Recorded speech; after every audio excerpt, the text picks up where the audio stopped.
All right, what's up, guys? Welcome back to another episode of the Living the Dream podcast. Today on the show, we have Lori Baynham, who is a marathon runner, founder of an advertising agency, and the co-author of Coffee's Better When You Slurp It. Lori, how you doing?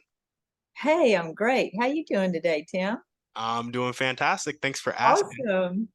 Yeah, and we like to jump right in. So if you could start with telling us a little bit more about yourself and what you like to do for fun, that'd be great. Well, for fun, I run marathons. I mean, can you really say that's for fun? But it is. I That's mean, that's wild. my community, and that's where we find God the most is in our community. So I run at 5 in the morning with a group of girls that we call ourselves the Fast Girls, and there's nothing about us that's fast. We just like that name. And we have guys too. We have girls and guys. So we meet at 5 in the morning and we run for about an hour.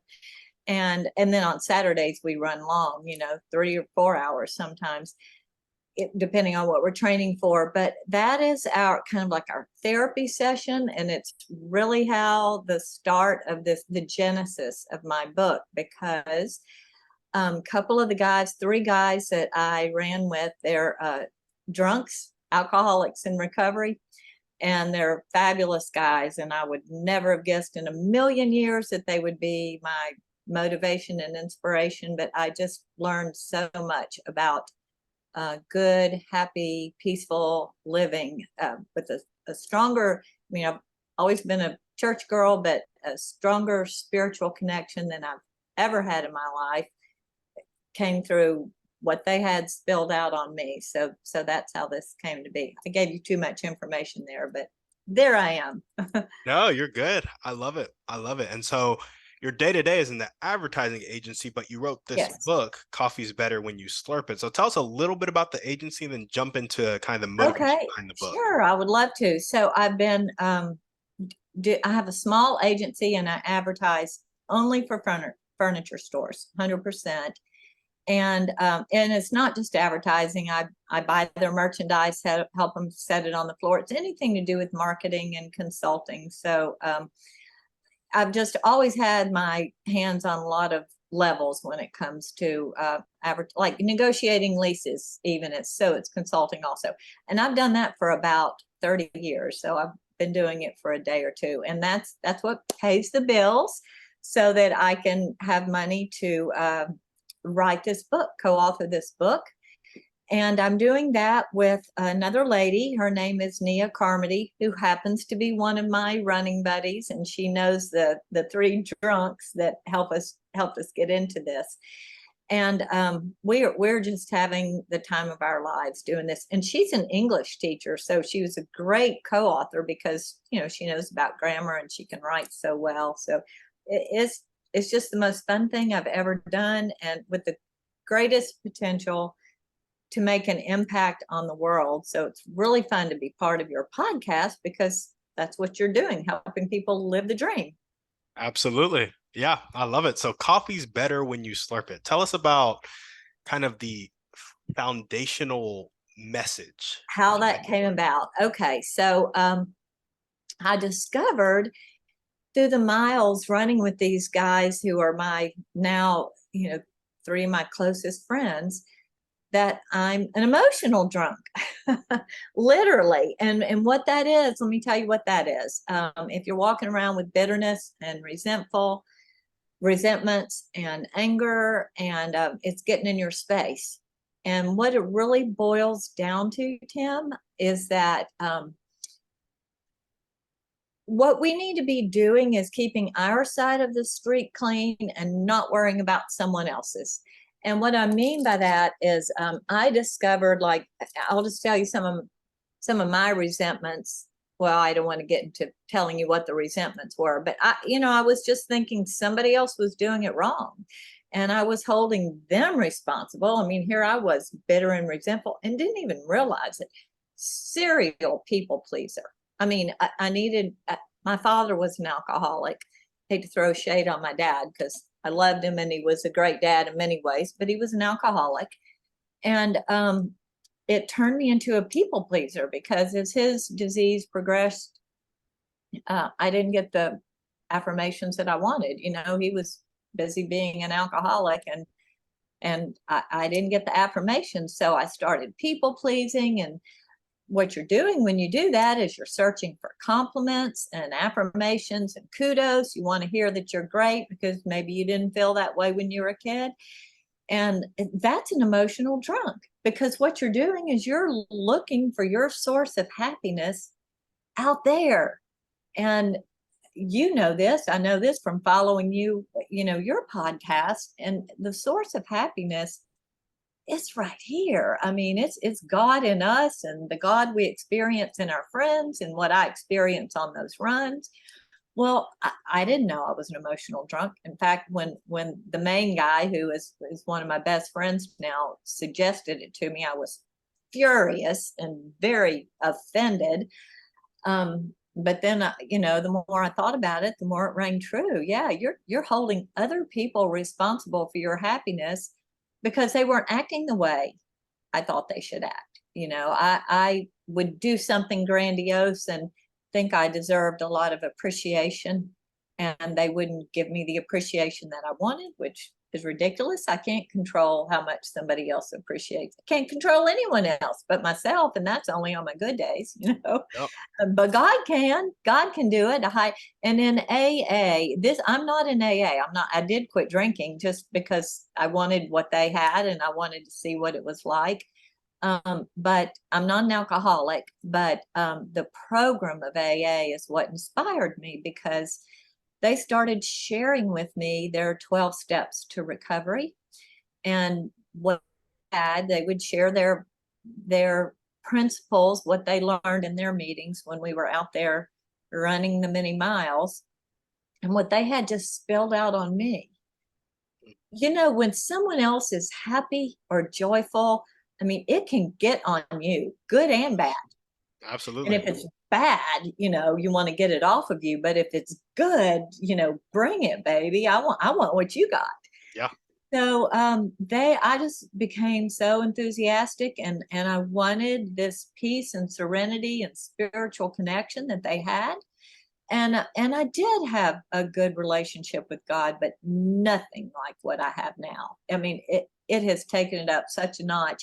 But you will hear me call God a higher power, which is the same as God, or love, because God is love.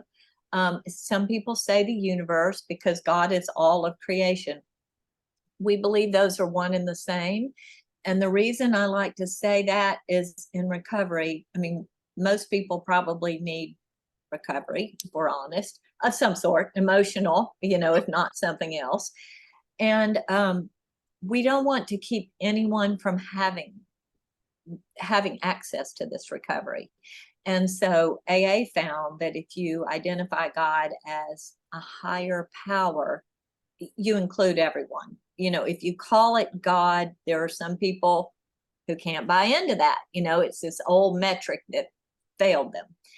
And we don't want that. So I'm just explaining why I often say higher power instead of, I personally say God, but when I'm speaking to an audience, I say higher power or love or universe. So I got you. Okay, there's way too much information there too. I'm sorry about that. No, you're totally fine. You're totally fine. I love it. I love the explanation. And there are gonna be people listening. Like, yeah, I'm a Christian. I say God on the podcast. I'll talk about scripture on my podcast, but there are people who genuinely don't resonate with that, and some don't listen to my more Christian episodes because of that. And so it's very important that you say higher power to include people and let them know. Exactly. It's inclusive, and it doesn't exclude us as Christians. It just includes other people who might not be able to listen otherwise. And we just want this message available for everyone. So 100%. I'm right there with you. And so coffee's better when you slurp it. Is it like story format, documenting your journey, kind of going through those? Okay, let me tell you what it is. And I've only recently even realized what category is. It is a teaching memoir. So part of it is my story about being an emotional drunk and my childhood, and good and bad. I mean, it's not all, I'm not just throwing shade on my family. It's same for Nia. she's got some, well, actually we all have some good and bad, where there Yeah, we do. just isn't perfect here. So it's our memoir, but what we've learned from our three drunks, and I say that with so much love, they laugh at them. That's one of the gifts of this program. You learn to laugh at your own shortcomings. Hmm. Let's face it, we all have them. Yeah, And if you can laugh at it instead of getting offended or feeling embarrassed by it, I mean, sometimes that we call that making the beast inside of you. It's less threatening if you just confront it and say, yeah, I've got some hairy warts, man. They kind of suck, but here's what I'm going to do about those suckers. And so there you go. And I'll tell you another story. The way coffee's better when you the shower is a great place for me to talk to God. It's just amazing what happens there. I guess because noise is drowned out. hmm You get in there, all you hear is the falling water from the shower head, and it's just the shower walls. So there's no distractions. And God really talks to me there. And so one morning, I was taking a shower. I'd already begun writing the book, but I didn't know what the name was going to be. And I mean, it just popped into my head, the clouds from the shower, the vapors are there. And so I'm thinking about my first cup of coffee. And my husband's always given me a hard time because I always slurp that first cup. I mean, the first sip, you can't just take a big gulp. It's hot. So and he don't slurp. And I used to say coffee is better when you slurp it, just to get him off my back.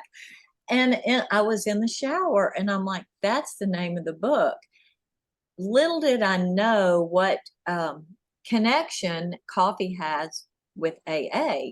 People who go into recovery, their hands sometimes are shaking because they've got withdrawals going on, and they'll get a cup of coffee. And so at AA, in recovery meetings, and I don't want to just say AA because there's lots of recovery. I mean, emotional recovery, alcoholic, drugs, Yep. sex, overspending, all sorts of addictions.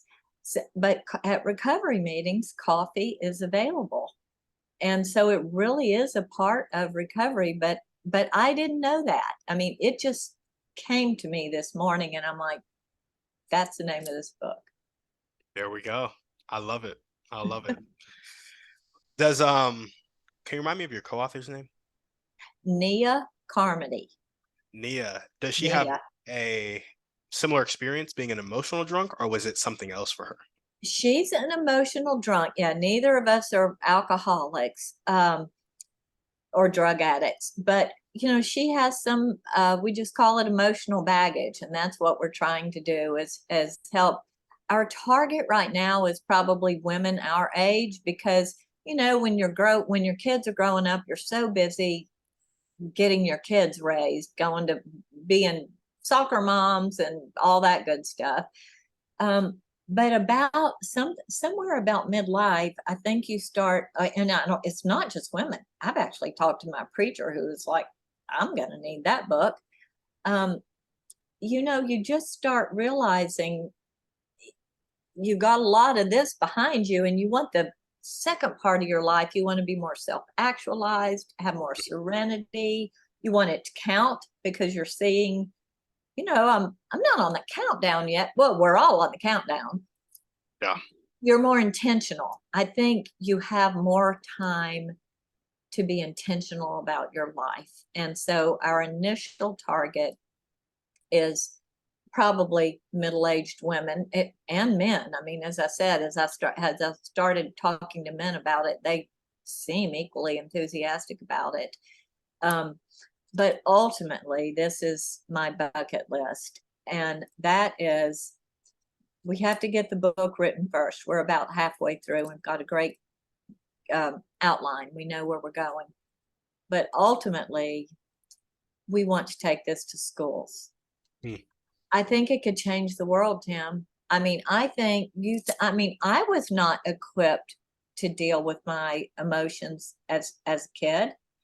And I recently, the person you asked on that list, who would you want to meet the most? Magic Johnson. I mean, I love that man. Actually, Really? I did meet him. I have a video of me interviewing him, asking him a question. But he's got such a heart for inner city kids. And I do too. And Nia does too. She teaches high school students, but it's not just inner city kids. I mean, it's all kids, because imagine if we could get this message to kids that you are responsible for your happiness, for your spiritual connection.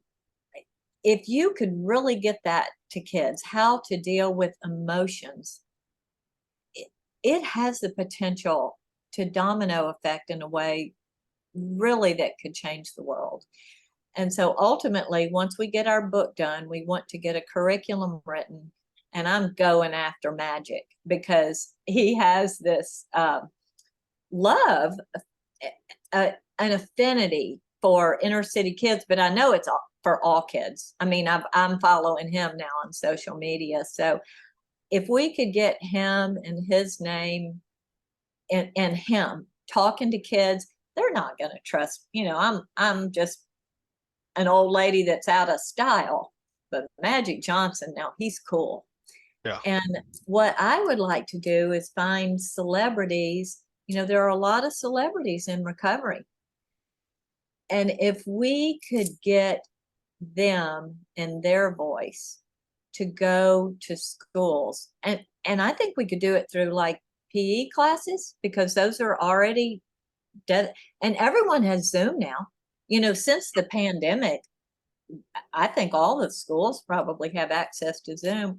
Just think if we could get these kids, for 30 minutes a week, starting in pre-K, kindergarten, all the way through high school, and they're going to believe people like Magic Johnson and Oprah and Brad Pitt and maybe Taylor Swift, Russell Brand. If we can keep him to behave himself with his mouth. He's a great person for recovery, though. He has done some fabulous programs on recovery. So anyway, ultimately, that's what we'd like to do, is get this to schools so that we can teach kids about emotional sobriety and equip them to go out in the world and be responsible for their own mental health and happiness, and understand that a connection with a higher power. I don't know if we can say higher power in schools, because schools are public schools. You can't say God, we know. But if we can't say higher power, surely we can say love. Yes, you can definitely say And love.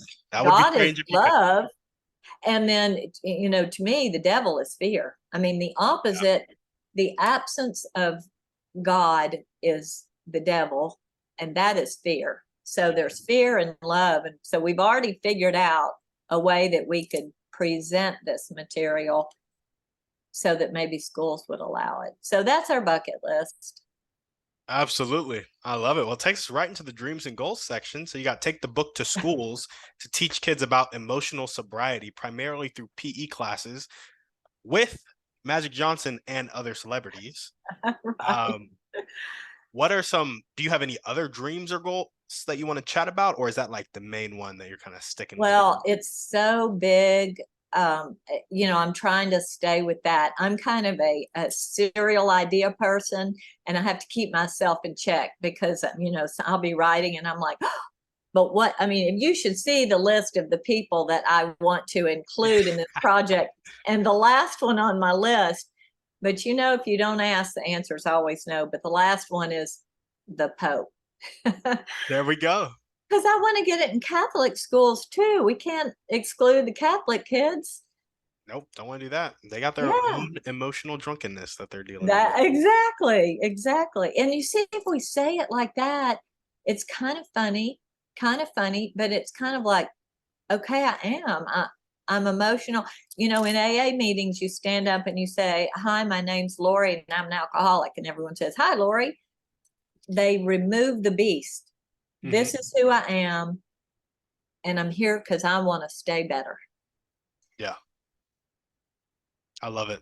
I love it. Well, with such a big dream or goal, let's talk about how you're going to get there. What are the top 1 to 2 skills that you need to develop right now to make your dream life come true? Well, I just have to keep my head down and write. And, some days that's a challenge because I have this pay job that I've got to keep going because that's what pays the bills so I can look for my goals. I will tell you something exciting that I've done, and this starts this month. I don't know if you've read the books Love Does and Everybody Always by Great. Bob Goff. Great. Okay, he's coming on my team. Yes, can you believe that? And by that, I mean, he does coaching. And this was, so I ran the London Marathon in October. That was the last one I ran. And I picked up a copy of his book for the plane ride over there. It's called Undistracted. That's the most recent book. And for some odd reason, well, we know why, but I flipped to the back of the book first and it said, and Bob Goff is coaching now, doing book coaching. And I'm like, oh my goodness, really? So when I got back from London, I called and he and his team are going to be coaching me. So there's a New York Times bestseller. And Bob's whole theme is love and loving everybody always. Mm-hmm. And that's what this is you don't. So what emotional drunkenness boils down to, I mean, there's 100,000 ways to be an emotional drunk, but what it boils down to is we decide that someone out there is doing it wrong. If I've got a resentment or I'm bitter, well, why am I resentful or bitter? Because I think they haven't responded to me in the way that I think they should have responded. Mm-hmm. And so in my mind, I'm like, well, they're doing it wrong. They should be doing it the way I'm doing. And that's what it boils down to. We think they're doing it wrong. And then we're convinced they're doing it wrong. And we let that become the source of our unhappiness. Well, they're not responsible for our unhappiness or our happiness. We are responsible for our happiness with the help of our higher power. That's what it boils. I mean, it is really that simple. Yeah. And so we've come up with 9 building blocks, and it's really based on the 12 steps of AA. We just conformed it to emotional sobriety or emotional drunkenness, a way to get to a place where you can maintain emotional sobriety. There we go. And that's what you're going to be taking to schools. Yeah, well, I'm going to take it to middle-aged women first, or to women, because there's a lot of power in soccer moms, and most of those women probably the best way to get into the schools, honestly. They're former soccer moms, yeah. So they're on a mission, and that's what I was. I was just a serial people pleaser, but also I joined every club. I was president of every club. That's how I would try to get my affirmations, feel like I belonged, be a part. But I was actually neglecting some things, while I did that. You get so busy out there, you can neglect the condition of your soul, your family, relationships that you shouldn't. So anyway, but we're going to enlist them to show them what this is, hopefully get them on board, build a village so that we can go out there and, try to take our message to kids and start young so that, maybe in 30 years, man, wouldn't it be so cool if people understood what this was and how to be accountable for their own happiness? And, not just think, if you're not worried about somebody else's side of the street, that's what we call it. We're responsible for our boundaries and our side of the street. If you're not worried about somebody else's, you're not going to be over there trying to get up in their business. You're trying to maintain your own. Yeah. And if we can really get this out there, it could be a game changer. Yeah, I love it. So right now it's keep writing, get that book finished. Then it's get it out there to soccer moms. Then it's take it to schools. Yeah, well, I got to get Magic Johnson. In May, I'm going to get Magic Johnson. That's where I'm going next. That's my big goal. There we go. There we go. Awesome. Well, what are the highest impact daily actions that you can do right now? I guess it would be keep writing. Is that right? It's right. It is I have to find the time, set the time so that I can be here with my keyboard and making the magic happen. What character trait do you need to develop to be able to sit down and write every day so that you're on pace? Dedication, tenacity and dedication. I can't, what can get in my way? Not in my way right now, because you've got me all energized. You're excited about it too. And it's contagious. When somebody else is excited, you get excited. But just to keep the excitement, I hear myself say to you, well, I'm going to call Magic Johnson. Well, it's a little intimidating. Like, what if he doesn't take my call? But I can't think about that because, I really believe we manifest what we think on. And I think we can bring that to ourselves. So I have to be tenacious and that, but first I have to get this book written because I can't go out there and try to sell anyone on just an idea. I need to have something tangible to say, look, read, what do you think? And so far, the people I've shared it with become enthusiastic like I do. Yeah. Yeah, absolutely. That point about manifesting what we think about, there's that verse in the Bible, and nobody ever talked about it like this. There are those sneaky verses in the Bible that allude to the power that we have through Christ. And it's just like, oh, kind of like all of the power through Christ is what we have. We truly do. It is supernatural. I don't know what your theology is on this, but right this moment, I believe God is right here in me and right there in you. And if we just trust that and call on it and pray for God's will and the courage and the power and the courage to carry it out, we know we can do it, Tim. We've seen it happen. Yep. But you got to keep that mindset because fear or the absence of God will certainly try to get in and mess with us. 100% it will. And it'll make you forget about that verse that says, whatsoever you ask for in prayer, believe it in your heart to be true and it will be yours. Exactly. And then also, I think it's somewhere in Isaiah that says, without a vision, the people perish. Mm-hmm. If we keep a vision, Yep. we're on our way. Yep. Absolutely. I love it. I love it. Well, awesome. Now we're going to jump into our thriving three. Okay. First question is, what's your favorite book, movie, or podcast? Pick one. Okay. So I'm going to say podcast first because I don't know if it's okay to have a crush on a Catholic priest, but I do on his soul. In your younger years, your crush is like on the way someone looks, and how cool they are. But at this stage in my life, my crush, or being enamored really is what I call it, is with Richard Rohr. And he espouses this, he's a Catholic priest, and he writes a blog every day, and I follow it. And it has just been a game changer for me. And he writes about this, loving everybody, no limits, everybody. Mm-hmm.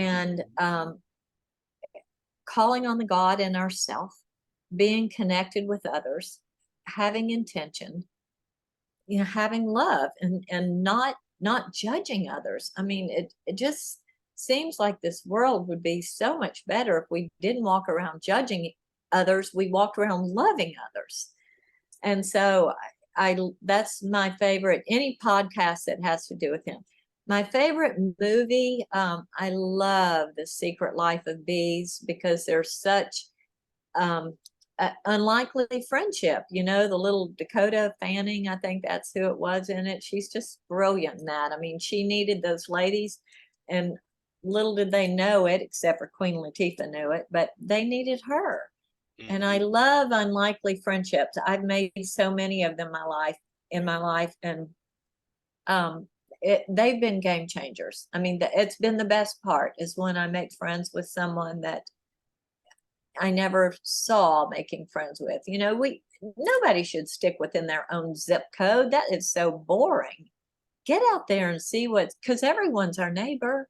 Yep. So that's my favorite movie, or one of them, movies like that. Or also, I love Silver Linings Playbook because he's, a undiagnosed bipolar, and then he gets in recovery and there's victory. And so I love seeing that. And then what was the other question? The podcast and the movie? And the book. Favorite book, movie, Well, podcast. my favorite book right now would have to be The Big Book of AA, because I refer to it every single day. So Bill Wilson, I don't know if you know anything about the founder of Alcoholics Anonymous. Okay, it's really a great story if you ever have a few extra minutes to read it. I mean, I think this is just so crazy, but I really do think he was intended to be a drunk, because his recovery has changed the world. I don't want to equate him to Jesus, but the way Jesus had this enormous impact on the world, Bill Wilson has had that kind of impact on recovery. Mm-hmm. And had he not been an alcoholic, you know how the Bible says that God hardened Pharaoh's heart? I never got that. I'm like, why would God harden anybody's heart? I don't get it. Well, the same here. Why should somebody be an alcoholic? I don't want to say God authored it, because I don't understand how that works. But what he gave to the world in these 12 steps is supernatural. Yeah. And so as I'm developing this, that, I feel God is all up in this too. I mean, I feel it. I mean, sometimes when I'm writing, my arms like tingle, Yeah. like I'm on holy ground. You've probably had those experiences, like, wow, this is so cool. And so the Big Book of AA, which 5 years ago, never heard of the thing, but it's not my favorite for fun, but it's my favorite for life-changing. There we go. There we go. I love it. I might have to go read his story. Yeah, you could even Google it and just read his story. YouTube video. It's amazing. And here's something else. So the way he kept sober, I mean, he was like a hopeless alcoholic and just searching for a way to not be, to get over it. And true alcoholism, we don't get it. If you're not an alcoholic, we don't get it. It is a compulsion and an obsession that cannot be removed without a higher power. It cannot. And he was tempted to go back when he had a business failure. He was in the hotel bar of the Mayflower Hotel, I think. And he prayed, and he was able to find a telephone booth. And he said to some lady who has helped him, I need another alcoholic to talk to. He knew the only way he could get through that was to talk to someone else who could understand the malady. And that's when he found Dr. Bob Smith, who was a co-founder with him. And Bob Smith said, I'll talk to you for 15 minutes. And they ended up talking 5 hours, and they founded AA. But here's what's beautiful. This is why community is so important. I mean, even what we're having right this moment is a community, two of us. Yeah. Finding a community, another person, which, the Bible says 2 or more are gathered in my name, God is it. I mean, God's always there, but when 2 or more then it's multiplied. Mm-hmm. And they found God right there, and they'd never drank again after that. I mean, and when I tell you hopeless, I mean, these guys were hopeless. But not anymore. They found it, and it changed. So community is important, a higher power is important, and then keeping your side of the street clean and not worrying about somebody else's side. If we can get that message out to the world, man, right on. Right on. There we go. Well, Lori, what is one way you like to take care of yourself? Run or spend time with my friends. Or of course, hang out with God. Yep. Love But it. running is solid. I mean, when you're out there, stretching your body to the limits and sweating hard, and we talk the whole entire time. So we have a community. I mean, it is on holy ground. It's a high. It really is a high. Yeah, I can't run. You can't run? I thought you were going to say, yeah, I get it. I'm a runner. No, so I get it. I get the feeling. I'm just not with Okay. running. That's just not it. Okay. Well, what's yours? What's your vice? Yeah, for me, it's actually just really long walks. Like Well, yeah, that's just as good. And it's not as hard on your body. You're not pounding as hard. exactly. Running for me, I think I've always only tried to run alone. I think maybe if I did it in a community, I could get behind it.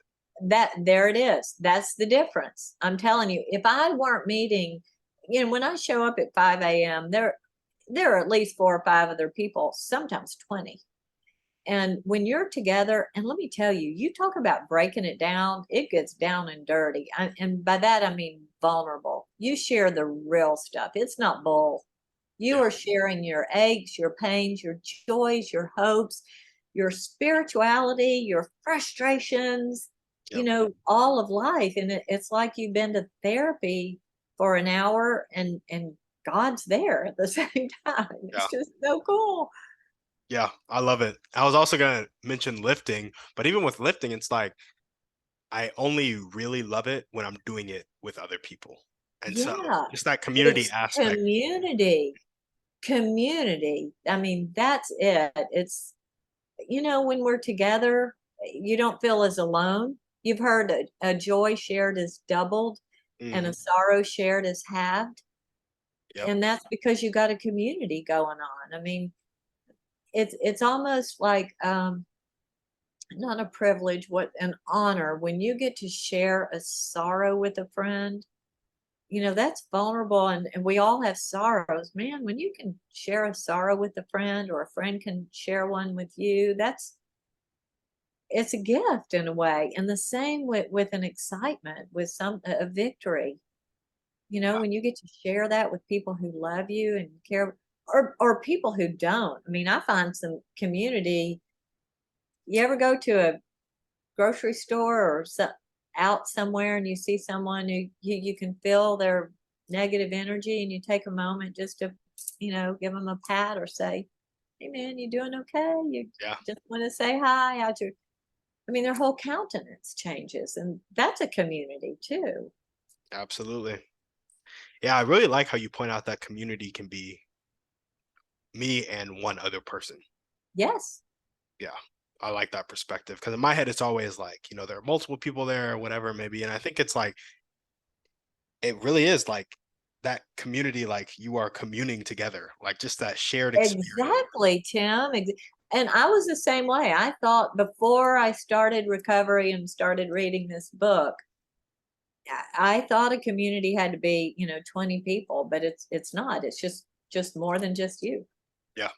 Awesome. Well, what is one action step that you can take right now or continue to take if you're already doing it to meet and work with either Magic Johnson or the Pope?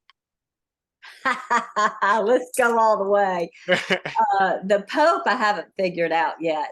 Magic, I've gotten on social media, and I know who his assistant is. So when the time comes, I'll reach out. I'm following his daughter on social media. She has a great sunglass line, so that's fun to. So but I don't want to jump the gun. I don't want to, because I'm starstruck with him.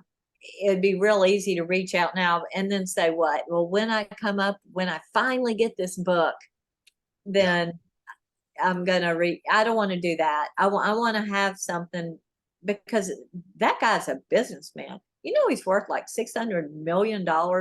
Yeah, no, he's good at business. He is brilliant, and he's got a heart bigger than his body. Yeah. I mean, he loves people, and he just he wants to change the world. So I think when the time is right, there's just going to be a way. I'm just going to trust that, and I'm going to try too. Yeah, absolutely. There we go. Well, we got our last series of questions now, and these can get a bit Okay. more personal. So if you don't Okay. want to answer any of them, just be like, I'm a pass, and I'll be like, okay, cool. The first one is, what's one limiting belief that continues to pop up in your life, if any?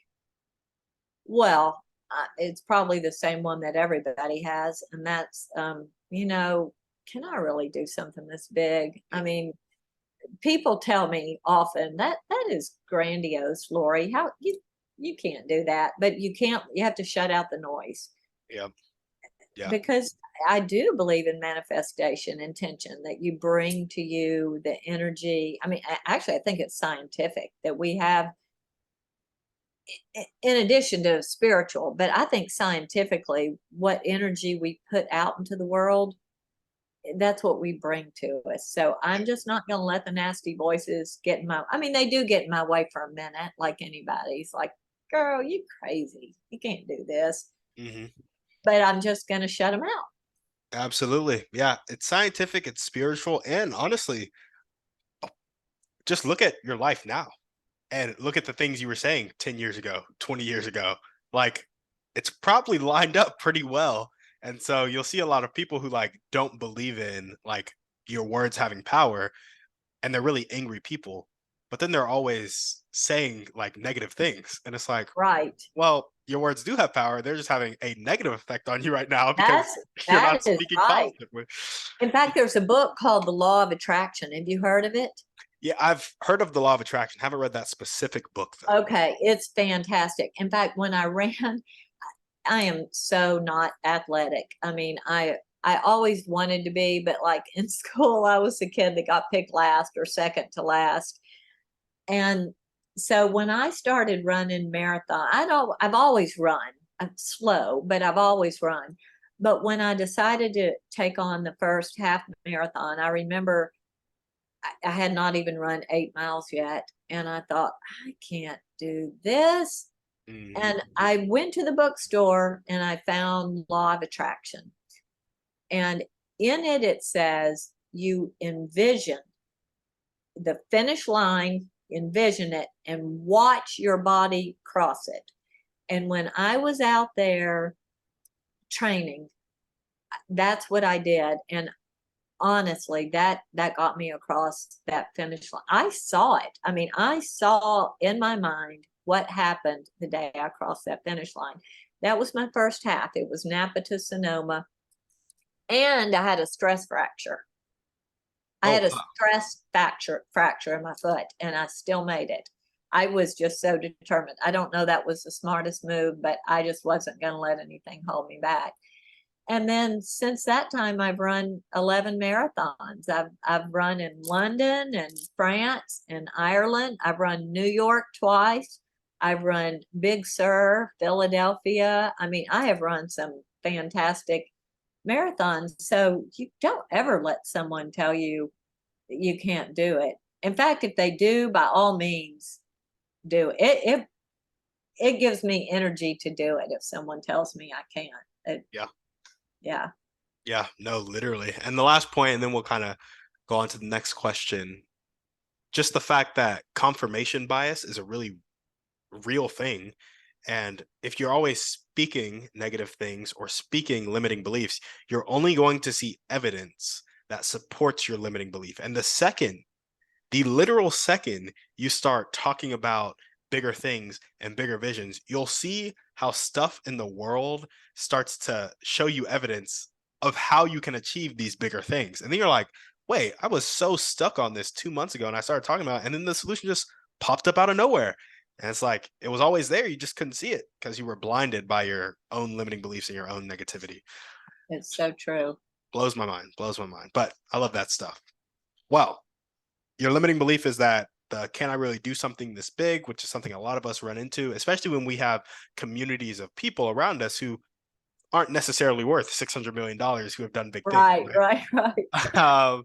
So my question to you is, what actions do you think you take either on a daily, weekly, monthly, or annual basis that reinforce this limiting belief? So not the people reinforcing it for you, but yourself reinforcing it based on Well, the most important anything anybody can do, and I believe this with every morsel of my being is pray. And that is, you just say, when I decided to quit drinking, I wasn't even, I'm only 20 days dry. And I wasn't a big drinker. I would just have some glass of wine with my husband every night. And he hates that I'm not doing that anymore because it was kind of our ritual. But I just decided I wanted to not drink because I'm practicing what and I wanted to understand what others are going through who have to quit something. And it was hard sometimes because of the nostalgia, to get together with my friends and have a glass of champagne on New Year's or something like that. But let me tell you how easy it was when I decided this is just something I want to do. It feels like God wants me to not do this for whatever reason right now. And that is, I get up in the morning and I say, dear God, please remove my desire for alcohol today. And it happens. And at the end of the day, I say, thank you, God, for removing my desire. And you could apply that to anything. But first you have to decide you have a problem, or that whatever you're doing that you don't want to do, you have to identify it. And then you have to believe that God will empower you to do it. And just like he removed the desire for alcohol, I mean, he's going to provide a way for this book. If this is his will, if I have the right words to get it out there, and I believe I do, but it's serving a purpose no matter what. The journey of what I'm doing right now is so solid and meaningful to me and others who touched it, that I'm really cool with wherever God takes it. Hopefully via Magic Johnson. I love it. And we got one last question for you. Okay. Talk a little bit about how prayer can really bring you out of those limiting beliefs. Yes. And help you take the steps you need to change your life. When you have something that you don't want, you acknowledge that you have a problem. And then if you want to change that problem, prayer can be a conduit to that. How do we create an environment to help people identify that they have a problem and then change their life through prayer? Because obviously they're going to have to do the prayer. They're going to have to make the personal choice on their own. But how do we create an environment that encourages people to change? Well, I'll tell you what my experience has been. There may be a way to create an environment, but a personal story, when people say, and we have to remember in AA, and I'm sure with this too, it's a program of attraction, not promotion, which is hard for me because I'm marketing and advertising. So I want to go out there and tell everyone about it. But if you live it, I'm just turned 60 years old. I am happier than I have ever been in my life. And it's because of what I have. And people can see that. And when they see that, they want it, which is how I got recovery. I saw what these guys had. And so the way you create the environment is you let people watch you, and you be a witness without your words, with your actions, with your countenance, with your love, the way, with your touch. I mean, really, to pat someone on the back or acknowledge someone that's not used to getting acknowledged, we can make a difference all day long in the grocery store, at the gas station, at the McDonald's window. Hey, dude, how you doing? You having a good day? I can't tell you how often people say to me, nobody has asked me that all day long. No one has asked me, how you doing? Or what's the best part of your day? Or on New Year's, I asked, so what's your big hope for the year? And I could tell, this is where we went to dinner, I could tell nobody had asked the guy that, who was serving us water. He was delighted to tell me what, and I kept having to push him. No, come on, you can't go until you tell us. And he finally did, and he smiled the rest of the night. I mean, we got to show God's love through us. Yeah, absolutely. And that's how you create the environment, is you do that. And then people are like, man, what does she have? Give me some of that. Yeah, I completely agree. Live it, be it. And Yeah. You'll just attract the rest. Yeah. Awesome. Well, Lori, that is all we got for you. Is there anything Okay. else you want to chat about before we sign off? No, I think I've talked way more than I should have talked, but thanks for listening. No, I loved it. I loved everything you had to say, and thanks for coming on the show. You bet. Thank you, Tim. You take care. Awesome. You take care too. And if you guys are listening to this and you loved what Lori had to say, make sure to check her out. Her website will be down in the show notes, as well as all of her social media. And yeah, be on the lookout for that book. And if you happen to know Magic Johnson or the Pope, make sure to connect Lori. Right on. There we go. Thank you guys for listening. We'll see you on the next one. And on that note, we're out.